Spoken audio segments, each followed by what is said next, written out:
Hello la famille DIY, j'espère que vous allez bien. Pour ma part, je suis ravie de vous retrouver cette semaine pour un nouveau tuto. Et aujourd'hui, nous allons voir comment coudre cet ensemble de sorties, idéal pour aller prendre un café entre copines et pourquoi pas aller à une fête d'anniversaire, voire même une soirée entre amis. Elle est composée de son haut cache-cœur et de son pantalon ample taille haute. Mais en attendant, si c'est la première fois que tu passes par là, je t'invite à t'abonner et à activer ta petite cloche pour pouvoir suivre mes prochaines vidéos. Allez, sans plus tarder, prenons notre matériel et notre machine et c'est parti!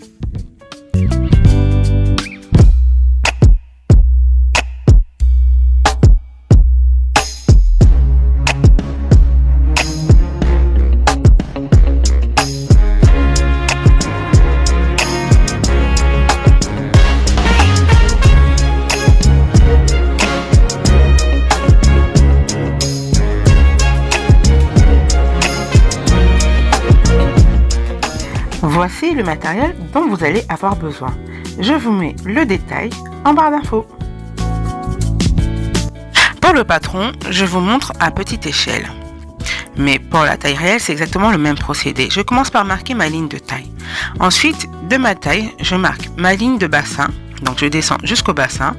Ensuite, je descends jusqu'au montant. Ensuite, pareil, de la taille jusqu'au genou. Et de la taille jusqu'à la cheville ou alors la longueur du pantalon souhaité.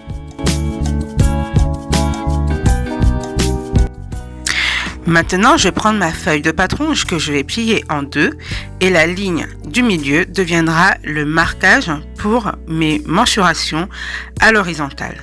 Voici les mesures dont j'ai besoin. Je vais commencer par marquer mon tour de taille. Donc, je prends mon tour de taille que je divise par 4. Ensuite, que je vais rediviser par 2 parce que nous travaillons que sur une moitié.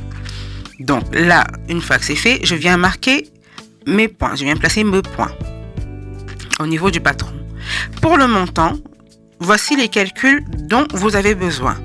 Nous allons faire le tour de bassin divisé, le tour de bassin plus 5 cm, le tout divisé par 4. Et on vient marquer ici, comme vous pouvez le voir, le résultat. Et ça équivaut au montant. Donc, c'est la fourche en fait. Donc là, nous sommes sur la fourche. C'est la ligne de fourche, comme vous pouvez le voir. Ensuite, je viens, pareil, marquer le reste des mesures que nous allons trouver. Le genou, là, c'est toujours divisé par 2 et la cheville divisée par 2. Et je viens joindre tous les points, comme vous pouvez le voir. Ici, je viens redessiner à main levée car c'est un patron miniature. Et ensuite, je marque mes lignes, comme vous pouvez le voir. Maintenant, je corrige mon patron.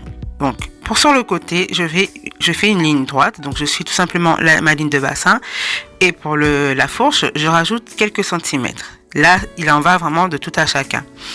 Et mes lignes de base, là, vous voyez, je les fais disparaître. Nous avons donc mon patron devant qui est terminé. Au niveau de la ligne de taille, je vais descendre au niveau du milieu devant de 2,5 cm et joindre le point à ma ligne de côté. Tout simplement parce que nous avons du ventre. Dans le dos, on n'a pas de ventre, mais là, on a du ventre. Donc, le patron descendra un petit peu plus bas. Je découpe le tout et je vais me servir de mon patron devant pour faire mon patron de dos. Sur un autre papier patron, je reporte toutes les mensurations comme ceci. Et ensuite, je vais tracer ma ligne de fourche. Donc, je vais prolonger ma ligne de fourche de quelques centimètres. Donc, en général, on la prolonge de... tout dépend. Là, étant donné que c'est vraiment un patron de pantalon large, donc j'y vais au niveau de la largeur. Donc, en fait, ça dépend vraiment de tout à chacun.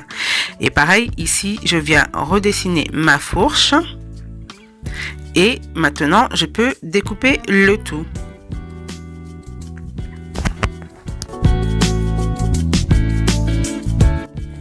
Maintenant, les patrons sont faits. Nous avons la pièce de devant et la pièce de dos et on passe à la découpe. Pour la découpe, nous allons procéder comme ceci. J'épingle endroit. D'abord, je positionne le tissu endroit contre endroit. Là, j'ai plié le tissu en 4 parce que je vais travailler directement sur le dos et le devant.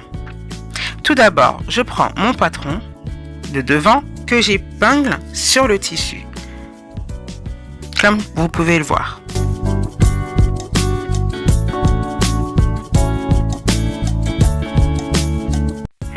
Maintenant, je vais prolonger ma fourche de quelques centimètres. Donc ici, j'ai prolongé de 10 centimètres et je vais joindre les points comme ceci.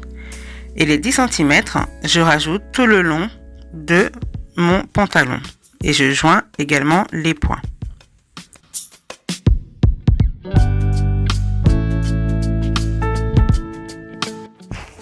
Ensuite, je commence par découper ma pièce de dos. Donc là, en fait, ce que j'ai créé mon dos. Je découpe le tout, l'ensemble du patron, donc devant et dos en même temps, mais en suivant les lignes de mon dos. Pour info, l'outil que j'utilise, ce sont des ciseaux électriques achetés sur Amazon pour quelques euros. Vous trouvez donc, il suffit de taper dans la barre d'infos ciseaux électriques et vous les trouverez. Donc comme je vous ai dit, j'enlève ma pièce de dos que je mets de côté. Donc je profite pour faire le marquage et marquer dos. Je reprends le patron et je viens donc couper le surplus et ceci me donnera ma pièce de devant. Maintenant, j'ai ma pièce de devant et de dos. Donc, maintenant, j'ai voulu rajouter en fait des poches sur mon pantalon. Donc, j'utilise ma main pour pouvoir tracer mon patron de poches. Là, je découpe mes poches et je les réserve de côté que je travaillerai plus tard. Maintenant que c'est fait, on peut passer au montage. Pour le montage, nous allons laisser les pièces telles quelles, endroit contre endroit, et on va épingler au niveau de la fourche et piquer tout le long, que ce soit pour la pièce de devant que pour la pièce de dos.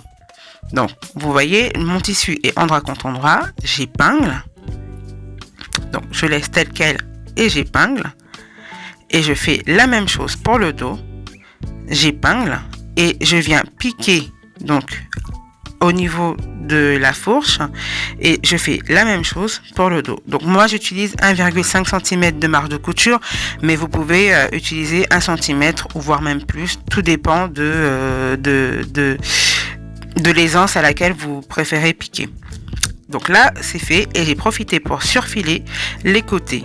J'ai également fait une surpiqûre au niveau de la fourche pour avoir plus de tonus, c'est-à-dire que là pour que le pantalon puisse se déchirer, c'est un petit peu difficile, il faut y aller.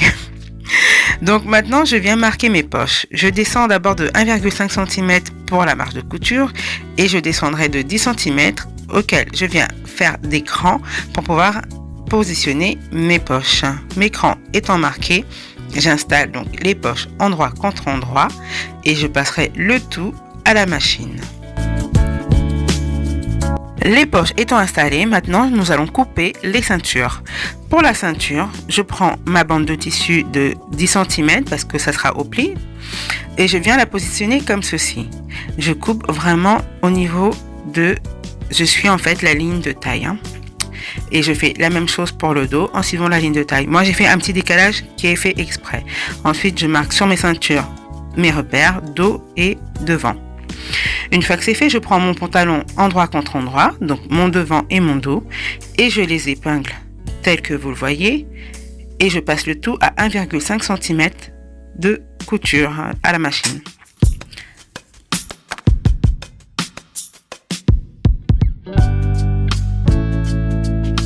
Et voilà, maintenant que c'est fait, j'ai profité pour coucher les coutures, comme ceci.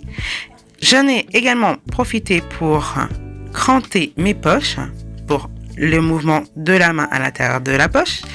Et je vais terminer par l'entrejambe en commençant par épingler le milieu endroit contre endroit, couture contre couture, comme ceci, comme vous pouvez le voir. Donc je pique bien au niveau de la couture et j'épingle tout le long de l'entrejambe. Et je finirai par faire ma piqûre à 1,5 cm Et je terminerai par une surpiqûre, et un surfilage, comme vous pouvez le voir.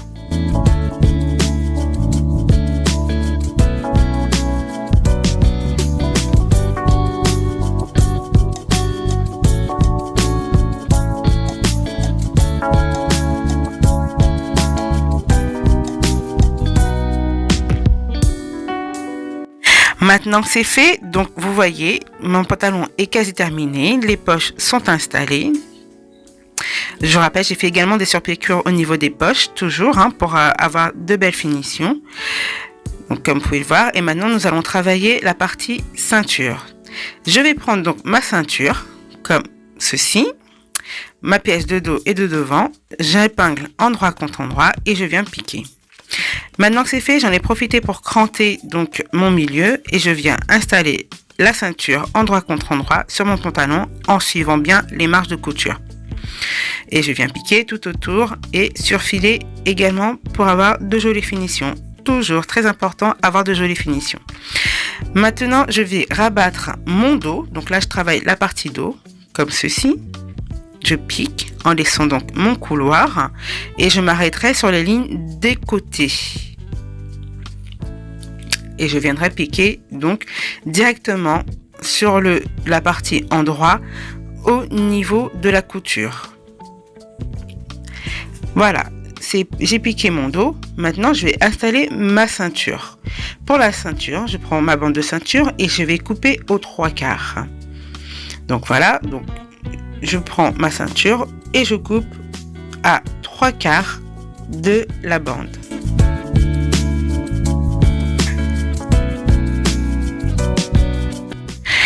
Voilà, ensuite je vais installer ma ceinture. Sinon, vous avez également sur ma chaîne une vidéo comment coudre un short d'été taille élastique où je vous explique en détail comment on fait l'installation justement de cette bande élastique. Mais c'est quelque chose qui est assez facile à faire. Donc là, voilà, j'ai installé la bande élastique et je vais bloquer donc ma bande élastique au niveau de la couture. Piquer, faire 2 ou 3 allers-retours au niveau de la couture pour maintenir en place la bande élastique. Ma bande élastique étant installée, maintenant je viens fermer ma ceinture au niveau du devant. Donc comme pour le dos, je rabats, j'ai juste à suivre ce que j'ai commencé. Je piquerai au niveau du devant tout autour.